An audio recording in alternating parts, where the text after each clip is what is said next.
కొందరు ఆర్టిస్టులు ఉంటారబ్బా, బ్రష్ పట్టిండ్రంటే ఎసొంటి బొమ్మ అయినా కంప్యూటర్లో ప్రింట్ కొట్టినట్టే పడుతుంది. షేత్తో నేసిండ్రంటే అస్సలు నమ్మరుగాక నమ్మరు.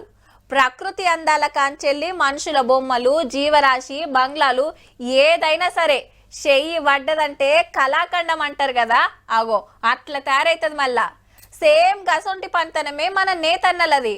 మరి ఇప్పుడు ఏం చేసిండ్రంటే, ఇటు యుద్ధ ట్యాంకర్లు, అటు యుద్ధ విమానాలు, ఈడేమో తుపాకులు పట్టుకొని జవాన్లు. ఇండియా మ్యాప్ పక్కన ఆపరేషన్ సింధూర్, ఇండియన్ ఆర్మీ అని అక్షరాలు, పైన కింద త్రివిధ దళాల లోగోలు.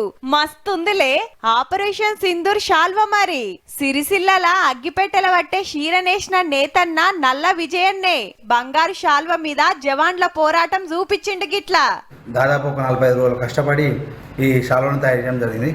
ఇందులో త్రివిధ దళాల లోగోస్తో పాటు మరియు మన ఆర్మీ 100 గ్రామ్ వజన్ ఉంటే 2 గ్రాముల బంగారం వాడిండట.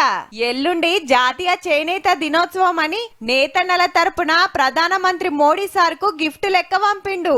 సారు చూడంగానే మస్తు తారీఫ్ చేస్తుండొచ్చు. మన నేతన్నల పనితనం అంటే అట్లుంటది మళ్ళా.